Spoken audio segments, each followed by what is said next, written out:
So today we're starting our domain 6, which is mostly about what we call quadratic equations. So quadratic equations, or before we start with quadratic equations, we're used to seeing equations such as, for example, y equals 2x plus 5, right? Or maybe f of x equals 4x minus 1 or something like that. In all of those linear equations or linear functions that we've seen before, the highest exponent in all of those equations or functions, linear equations and functions, have always been 1. So now we're going to start seeing functions and equations where the highest exponent is actually a little different than what we're used to seeing. We're going to be seeing quadratic equations which are in these form. Okay, so this is called standard form, where we have ax squared, so some number a times x squared plus some other number b times x plus some other number c, and those are all integers. Where in these types of equations, these quadratic equations or quadratic functions, the highest exponent is actually a2.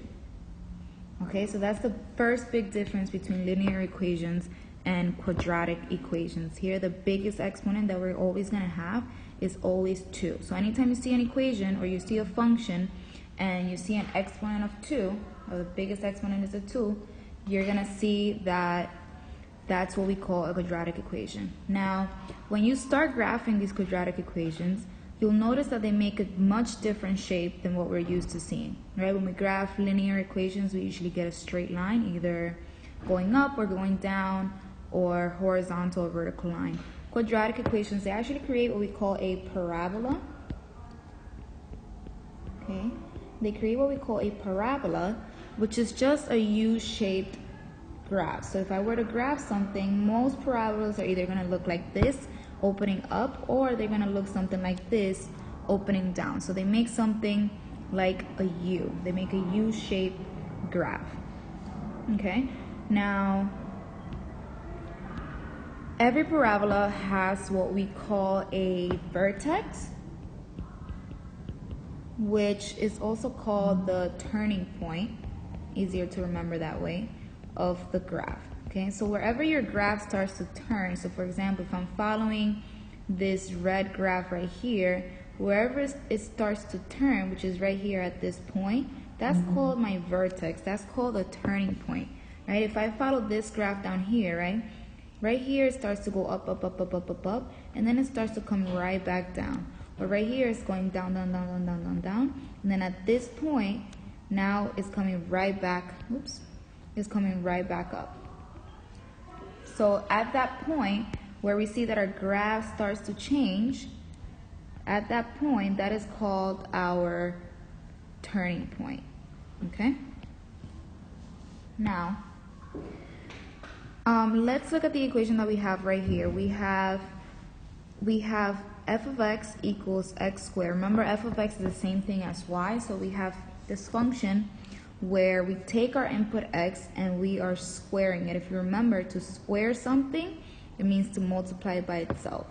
So we're going to learn how to graph these quadratic equations. We're going to learn how to make these U shapes over here. That kind of looks like a basketball court now. We're going to learn how to do these graphs. So with any other graph that we've done before, the first thing you always want to do is make sure y is by itself, of course, in this case f of x. So we have f of x equals x squared. The second thing you want to do is you want to open up your graphing calculator. I already did it on mine, so I'm going to skip that step. If you're still having trouble with using an online graphing calculator, make sure that you're connecting with me or Miss Mejia so that we can give you further instructions on that. So I went on my graphing calculator. Here's a little picture of what my graphing calculator looks like. Okay, in my graphing calculator, I put x squared. And now I'm going to copy down the table that I get here, okay? I'm also going to show you what this x squared means, right? So this x squared means I'm taking this -3 and I'm squaring it, which means -3 times -3, which just gives me simply 9, right? And that's the same thing that I have right here, -3, 9. Okay, so I keep going and then I do -2. According to my table, -2 is 4. Oops, sorry, I'm still learning how to use this a little bit. -2 is 4.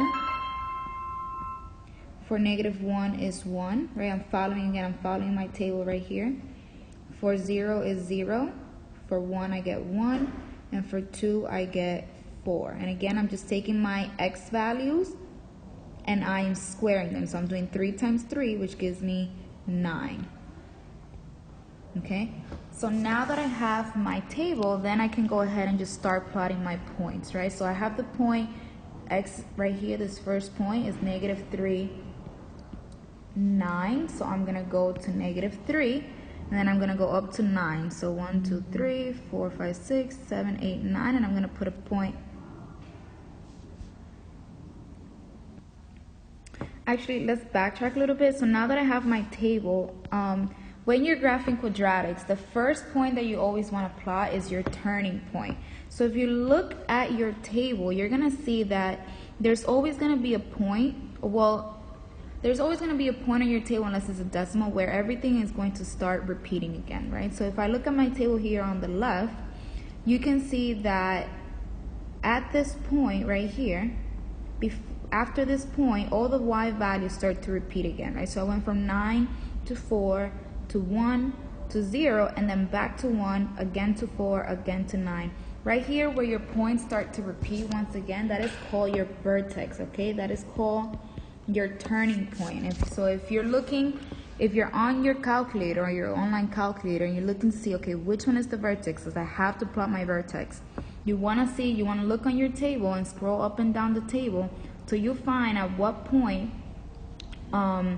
are the y values starting to repeat again. In this case, on my table, if I looked at my table, right, I can tell that after 0, 0, my points are starting to repeat again. So I'm going to go ahead and plot that point first. I'm going to plot the point 0, 0 first. So I have that point 0, 0 there.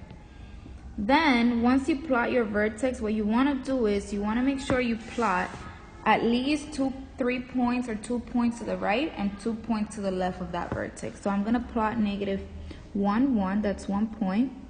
Then I'm going to go ahead and plot -2, 4, so -2, 4. Okay, that's another point. And then I'm going to go ahead and add another 2 points to the right. So I have 1, 1.